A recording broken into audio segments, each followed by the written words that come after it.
generations, they have been the two biggest names in terror. He may get the blood, but I'll get the glory. Freddy's coming back.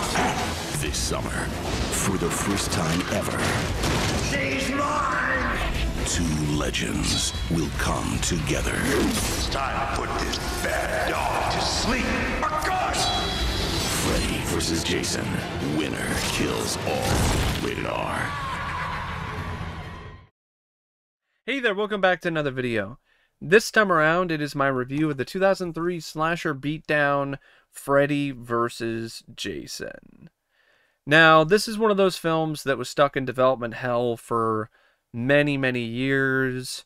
New Line and Paramount initially were intending to potentially do a crossover with these two characters in the late 80s, but for whatever reason, neither studio was able to come to an agreement. It wasn't until Jason Voorhees was bought by New Line when we finally got some development for this project, at the very least. And Freddy vs. Jason went through so many different scripts from so many different screenwriters. It's insane how many different screenplays are in existence for this film in terms of full scripts and treatments and specs. And some of them are just absurd and idiotic and lame. There's one that has Jason Voorhees driving around in a minivan. There's another one, I think it's the same one, where Freddy uses his powers to bring Jeffrey Dahmer and Ted Bundy out of hell to help him fight Jason Voorhees. There's also one that has Jason and Freddy fighting in a Coliseum like they're gladiators. It just seemed like a film that was never going to get made because no one could really settle upon a screenplay that was good enough or satisfying enough for both parties or satisfying enough for fans of both franchises. It really wasn't until Damian Shannon and Mark Swift were brought on board when things started to really kick into high gear, because those two were fans of the franchise, and New Line was impressed by their knowledge of both franchises. So as a result, they were the ones that were given the task to bring Freddy vs. Jason to the screen. And they were even handed a bit of a raw deal from the start, because they put all this effort into the script, and apparently, according to them, it had a completely different tone than what was ultimately on the screen. And if that isn't bad enough, David S. Goyer was hired, and he trimmed things down and streamlined the script. So a lot of their style was stripped away, because you had David S. Goyer coming in and doing his thing. And then you had a lot of improvisation on the set in terms of lines of dialogue. The reason why you have that line that has aged like milk about Freddy being a homosexual slur is because that was improvised on the set, and the screenwriters had nothing to do with that. And then if that isn't bad enough, you have the director who thinks that he's hot shit because he directed Bride of Chucky a few years earlier and it was a hit, coming in and doing his own changes. Apparently Ronny Yu is the one that's responsible for Jason being afraid of water, because he thought it was a good idea. The screenwriters did not come up with that, so it's not their fault. So Ronny Yu's the one to blame for that stupidity. And then Ronny Yu is also the guy to blame for why we don't have Kane Hodder in this film. And we have Ken Kirzinger, the guy that Kane absolutely threw through, I think, a glass mirror in part 8. Because he was one of the guys who worked at the diner.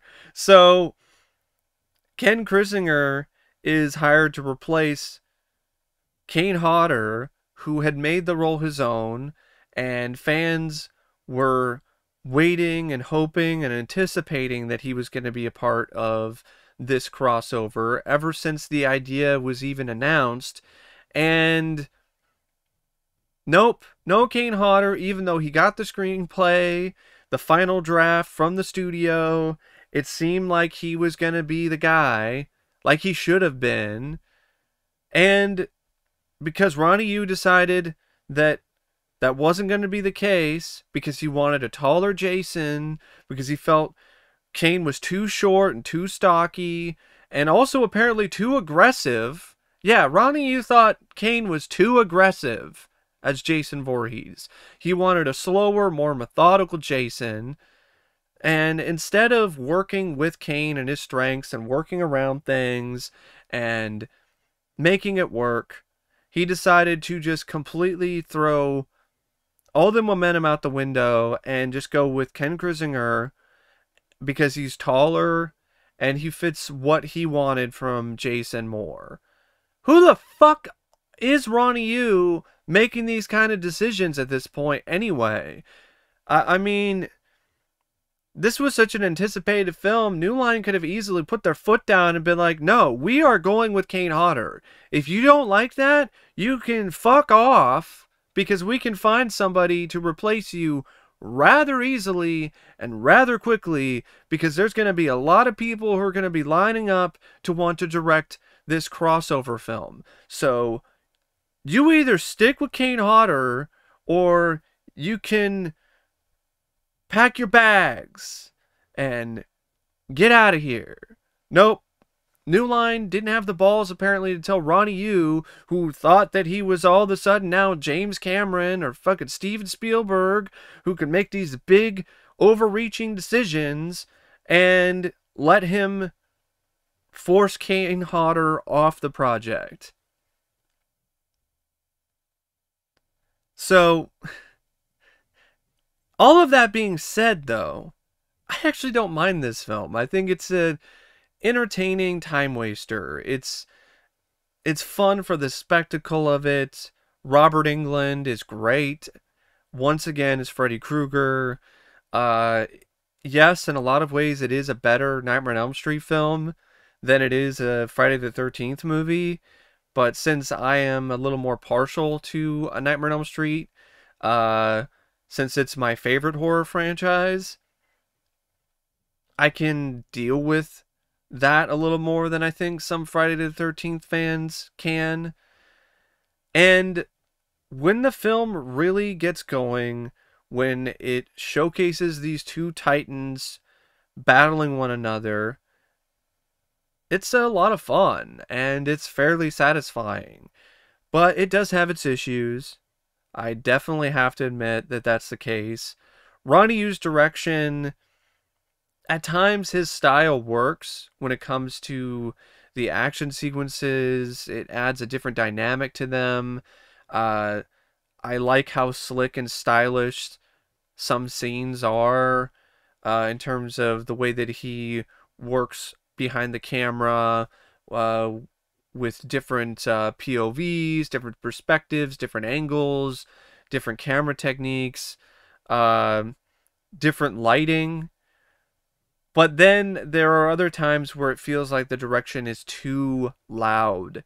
It's too over the top, to the point where it seems like the director is overcompensating for something and just trying too hard. And that really does come across in this film for me with the direction. It's hit and miss. So at the end of the day, I would say the direction here is okay. Could have been better. Could have been a lot more consistent. Honestly, I would have loved to have seen what Stephen Norrington would have done. I know Peter Jackson was considered at one point, but he turned it down. That's another director I would have loved to have seen tackle this kind of film. And the reason why I mentioned Stephen Norrington is because he was attached to a Freddy vs. Jason film in, I think, 2000 or 2001. And that film was almost ready to start filming. because Jason X was still not really 100% in terms of whether or not it was going to happen. And Michael D. Luca, who I think was the president of New Line at the time, he decided to go behind Sean S. Cunningham's back and tell him to fuck off and do a Freddy vs. Jason. Hired Stephen Norrington, had, I think, Luca Bercovacci, I think, might have been the screenwriter. And I could be wrong, though. So you had this guy, he was hired, and he wrote a script in like 4 days, and apparently was good enough that Michael D. Luca thought it was worth making, and Norrington was hired to direct. They were eyeing Winona Ryder to be one of the leads. Robert Englund flew from Europe to the States to do a makeup test, and it was about ready to get going. And then Sean S. Cunningham decided to go forward with Jason X, and Michael DeLuca was pissed at his timing and decided to leave New Line after that.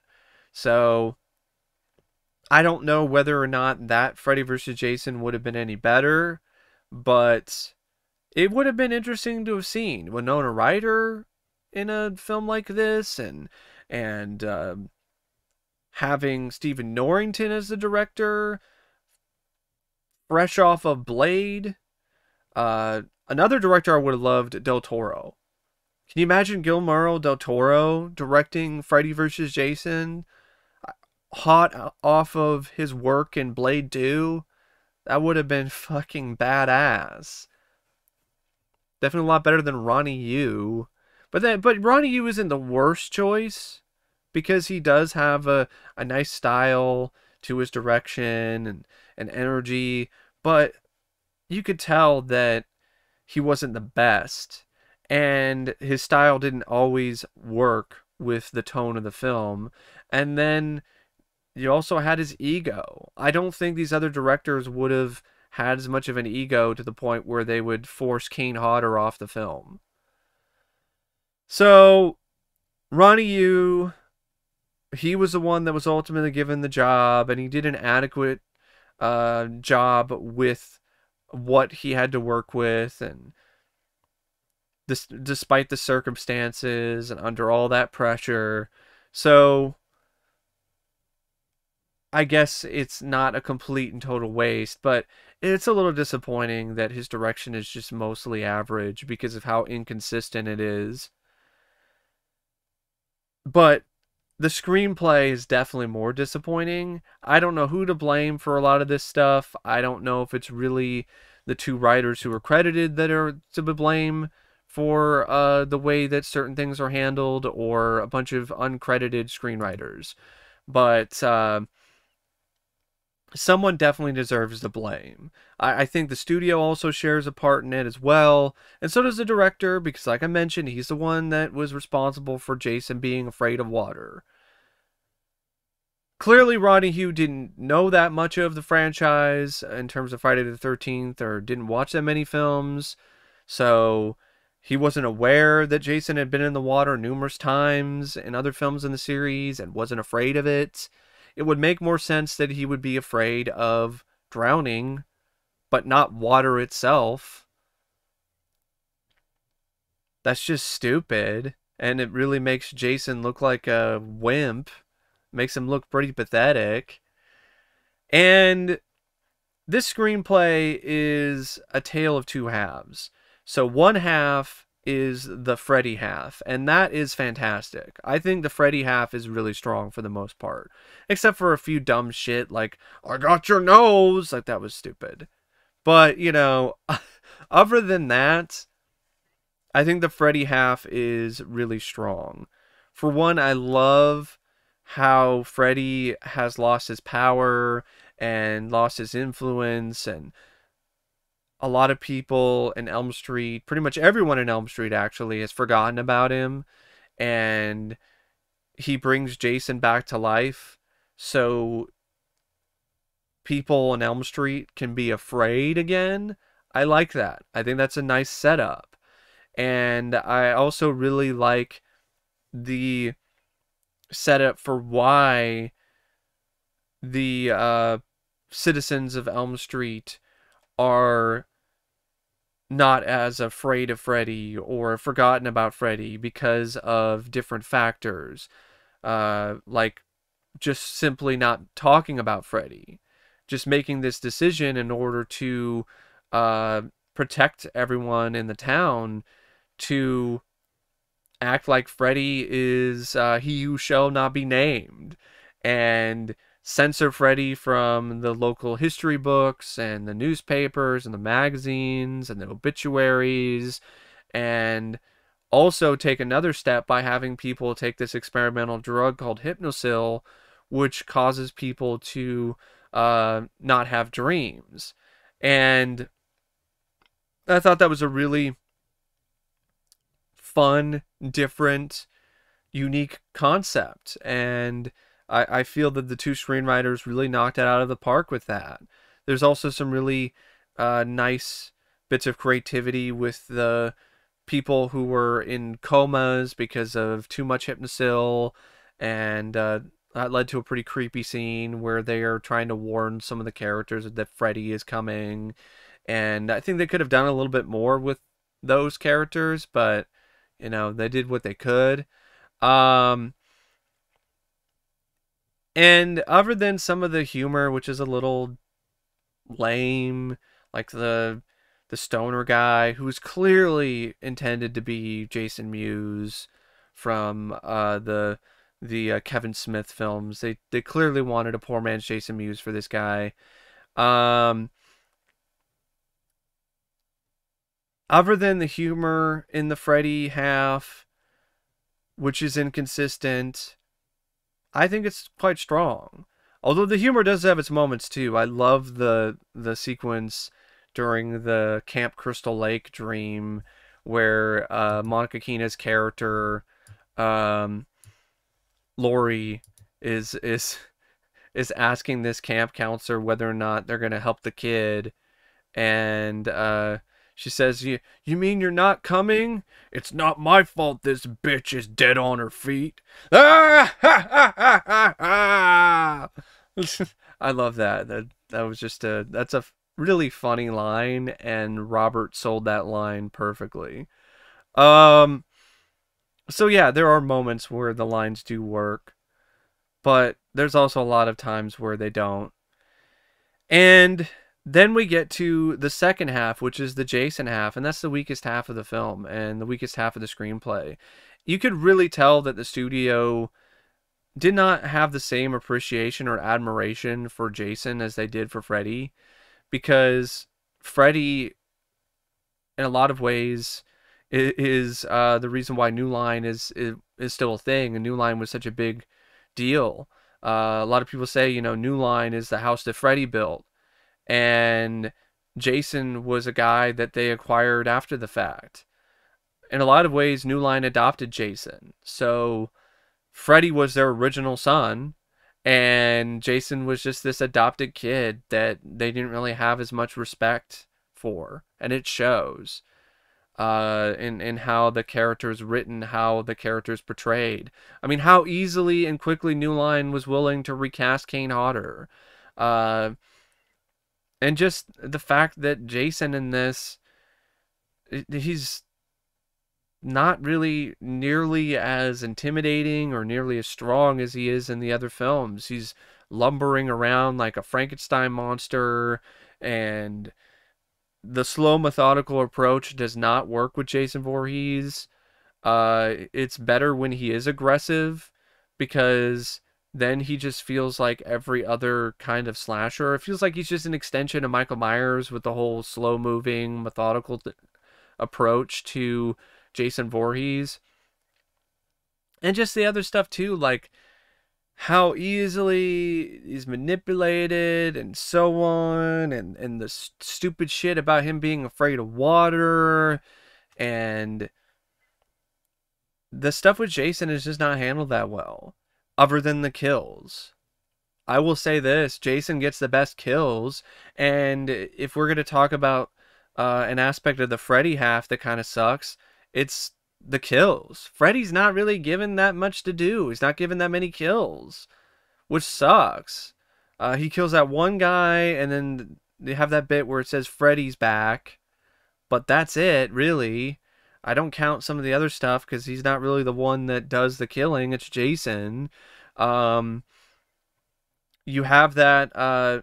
You have a sequence where you think it would lead to Freddy killing a character in a really memorable, grand, and bloody fashion, but that doesn't happen.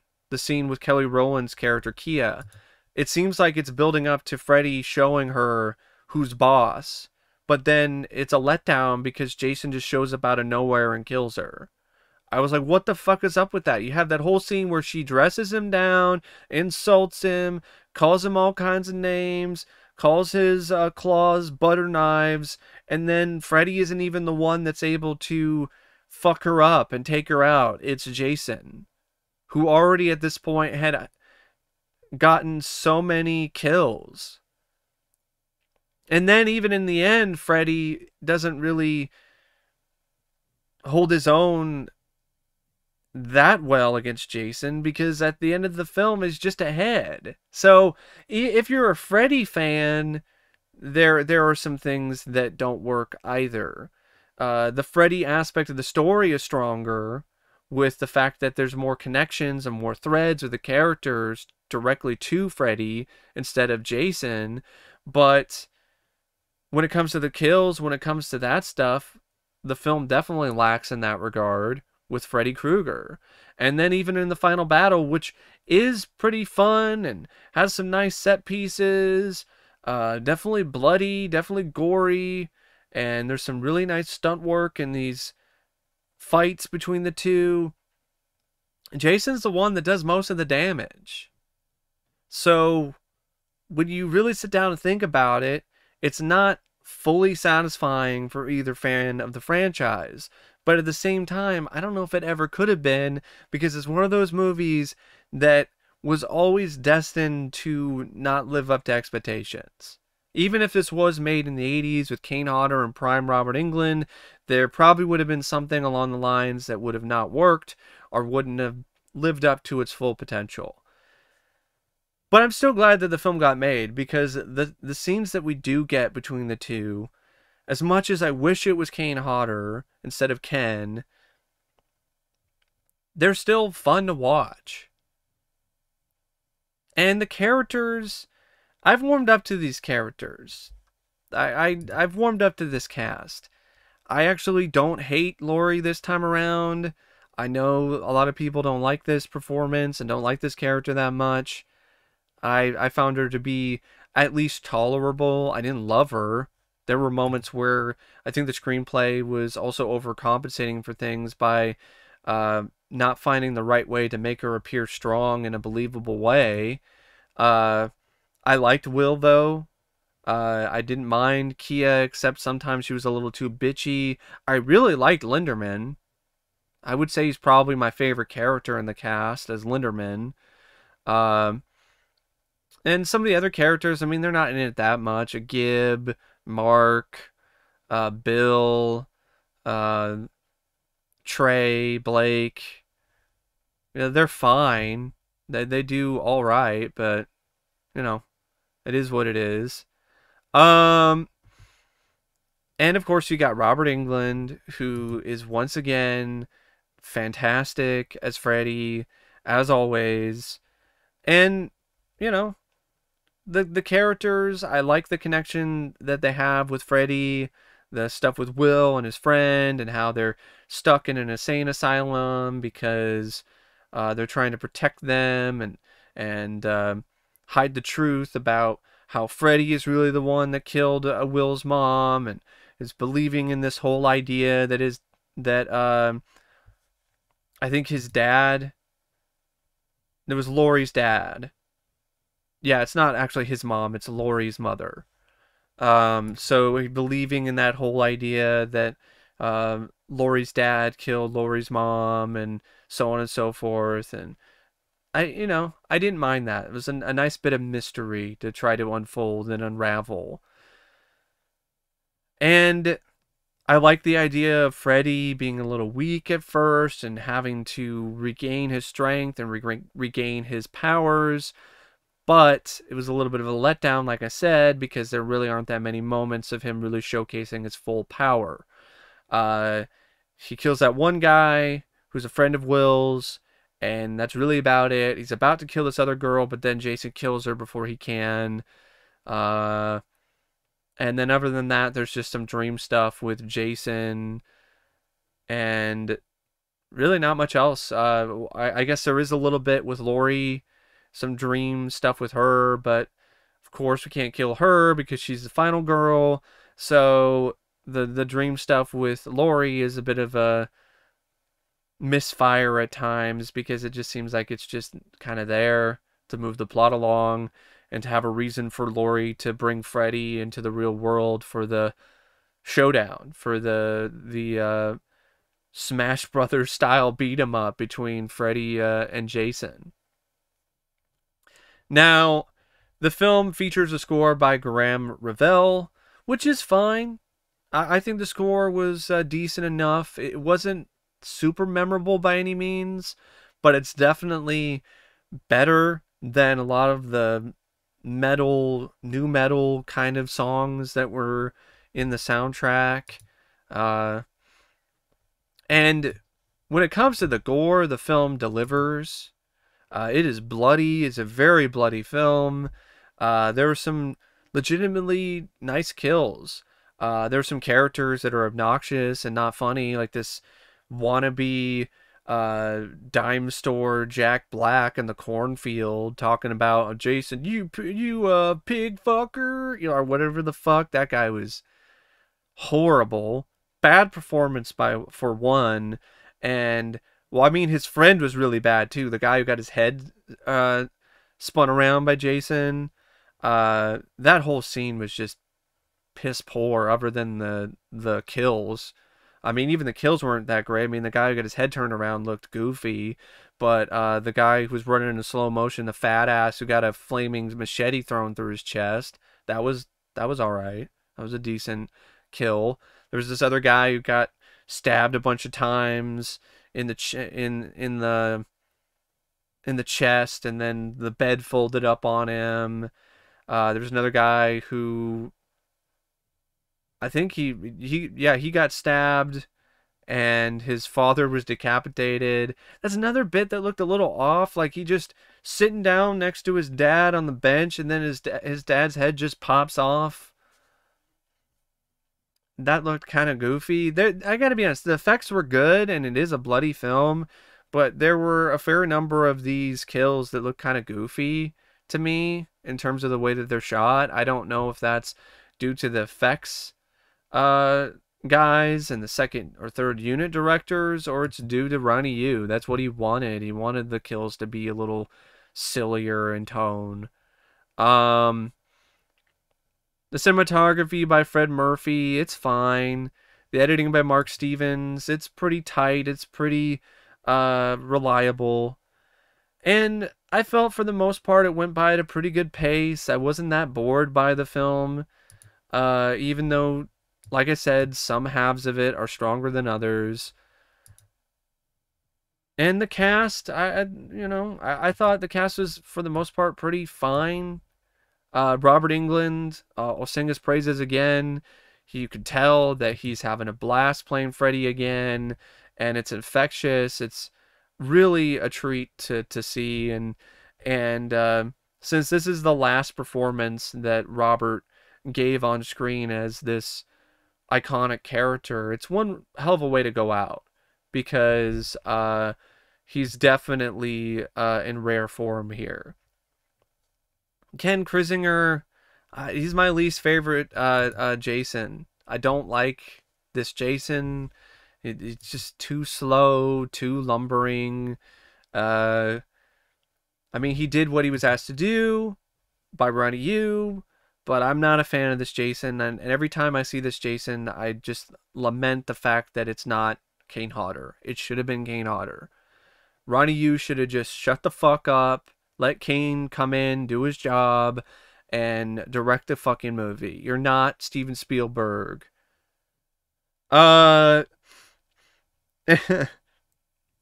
the other cast members, like I said, fine. Monica Keena, I didn't hate her this time around. I know the last time I reviewed this film and saw it, I was pretty harsh on her. I just thought she was okay. I thought there were some moments with her acting where I thought she did a good job, the more emotional sequences, but the scenes where she's trying to be a badass were forced and didn't really work that well. Jason Ritter I liked as Will. I thought he did a pretty adequate job in terms of his performance. Would have been nice to have seen Brad Renfro, who was originally cast for that role, but Jason Ritter still did a decent enough job. Kelly Rowland, I liked her performance because of the fact that she brought a lot of energy and charisma to it. And Chris Marquette as Linderman, he reminded me a lot of myself because of his shyness and so on and so forth. And I thought he had a nice amount of charm to him. Lochlyn Munro was cool to see him because he was in the Scary Movie films. He was in this as a deputy. Katharine Isabelle played Gib. I really love Katharine Isabelle. I honestly wish she swapped roles with Monica Keena, because Katharine Isabelle already showed she could carry a film in Ginger Snaps, and I feel that she was kind of wasted here in terms of her talents. And Ronny Yu also seems like a douchebag, not only for the reasons I detailed, but for other reasons too, like trying to force her to do a nude scene after she was apparently told that she wouldn't have to do one. So that's a really scummy thing to do. And the rest of the cast, fine. Brendan Fletcher is Mark Davis. Kyle Labine is Bill. Chris Gaither is Shaq. David Kopp is Blake. Jesse Hutch is Trey. You had Rey Mysterio, who was Robert Englund's stunt double for a sequence in Freddy's boiler room. Yeah, I did not know that. Rey Mysterio was a stunt double for Robert Englund. He actually was Freddy in one scene. That's crazy. I think it would have been fun, maybe, since they knew that he was the stunt double, they would have like a moment where Freddy would do a 619, but maybe that's just a little too on the nose for some people. But for the most part, cast is not bad. I don't think the cast is terrible or awful by any means. I thought it was decent enough. And yeah, the film isn't perfect. The film does have its issues. The Freddy stuff is definitely stronger than the Jason stuff. The direction is uneven in terms of the tone, in terms of the proper use of the style or colors or a lot of other elements. The screenplay is a mixed bag at times. Some of the characters are stronger than others. It does suck that Freddy doesn't have an equal amount of kills in this movie. That was really a missed opportunity when it comes to delivering a bigger body count. But for a film that had so many fucking rewrites and different screenplays that were a million times worse, what we did get was still, at the very least, an enjoyable movie. It's not a great film. It's not a film that I would watch over and over again because of a lot of the things that I pointed out. But it's a movie that I could put on and still get enjoyment out of, and still enjoy as a fun ride. Not a ride that I would go on to numerous times, but one of those roller coasters that it's bumpy. It's not always consistent in terms of its thrills, but it's one that every now and then you would still ride because the things that it does get right, it really does nail, and makes it all worth your while in the end. At least somewhat. But anyway, I don't know what else to say about Freddy vs. Jason except thanks for watching my review, and as always, I'll see you later. See ya.